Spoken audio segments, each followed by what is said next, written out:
Well, my timing could have been a bit better, I think. I'm so sorry. You've been looking for a way to tell him about us for quite a while. Now he knows.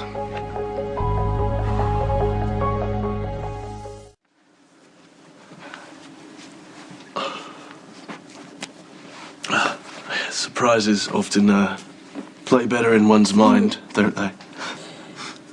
This is all my fault. Are you sure you want me to leave? Yes. Would you consider having this conversation a little later when you both have had a chance to calm down? I'm perfectly calm, I assure you. We'll be fine. I can only imagine what you must be going through. But please, don't take it out on Maya. He would never do that. That's true. Maya's been tearing herself up about this for quite some time. But you didn't just walk in on a casual encounter. And as difficult as this must be, we're all better off now that you know the truth. Call me.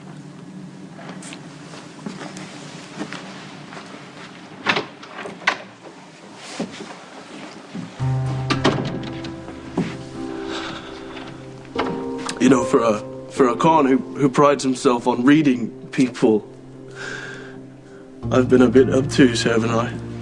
Don't you dare even blame yourself for this.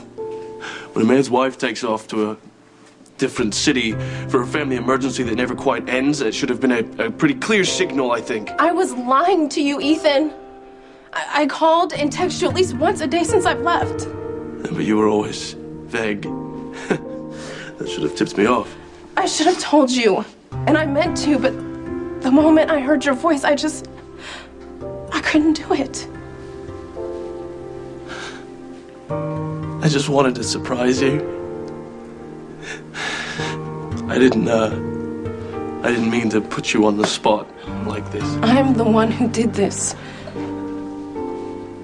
I am entirely at fault because I'm a coward.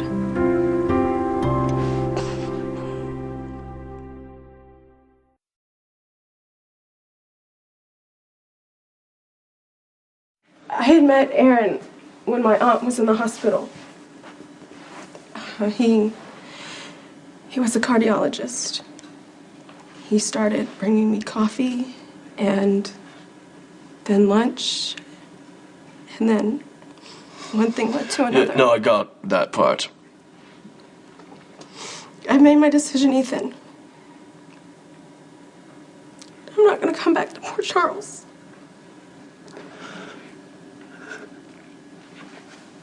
Things happen, love. I understand. God, would you just stop being so nice?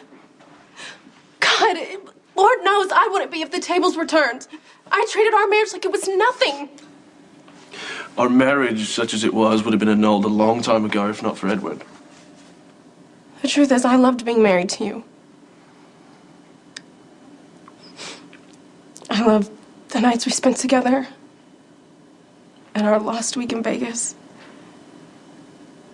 I loved the walks on the dock as we watched the ships go by.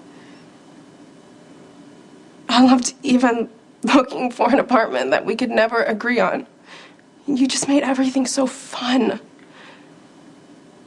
Oh, you still take my breath away. You were the best time I've ever had, Ethan. And that's what I mean about being a coward, because being with you, knowing that I could fall so completely in love with you, it scared me to death.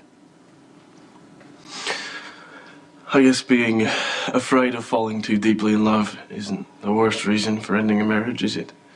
I mean, it beats the hell out of irreconcilable differences or, mental cruelty, that sort of thing. You could never be cruel to me or anyone else. God, but I should have never have agreed to stay married to you. Why don't we agree that we shared a very enjoyable learning experience? I mean, we got married by accident after all. So it stands to reason that we would break up by accident as well. You know, there's a symmetry to it. You're being incredibly nice about all Can of we this. use a different word other than nice? Maybe kind or polite? Nice just sounds so tepid. It would have been so easy to love you. Enjoy every day. You just take every moment to the max and take everything in stride, even now. Unfortunately, I've got a bit of husband walking in karma coming my way. Yeah, I imagine you do. And it's a perfect example of how different we are. I am not wired for adventure. I get plenty of that life or death experiences in the hospital. I can't walk a tightrope in my personal life. I need the earth under my feet. I know, and I understand. I'm so sorry I didn't tell you. I couldn't let you go. Well, I will take that as a compliment. I haven't even asked how things are going with you. Oh no, I'm good. I just got back from Atlantic City, where I won big and had a great time. Well, why did you go to Atlantic City? I thought, aren't you and your father still running the Haunted Star? Well, Luke's on hiatus, and I needed a break, so we closed down the Star for a little while. Are you sure everything's okay? Better than ever. Yeah, I'm great. You know, I'm just finally starting to learn what it means to be part of a family. Speaking of family, I still have to find a way to break this to Edward. I feel so horrible about the money. You're not going to get your $500,000 because we didn't stay married for a year. I don't care about the money. I was only holding out for it because I thought you needed it. I'm sure Edward would have found a way to cheat us out of it anyway. God, Ethan, would you just yell at me and tell me that I'm a liar and a manipulator? No, because you're none of those things. All right. We had a great time, but every party has to end.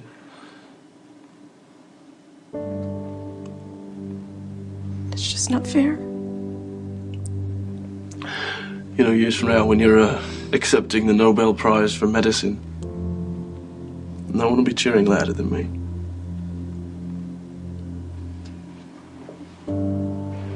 I'll be sure not to let you down.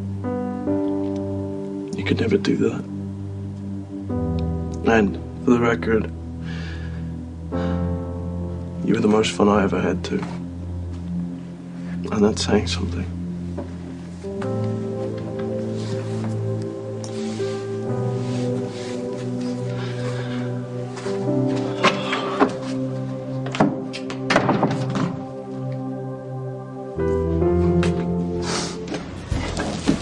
What happened? If it's okay for me to ask. I'm not sure, to be honest. But I'm reasonably certain that I just got my heart broken, or came as close as I ever want to that particular experience. Did you and Maya fight?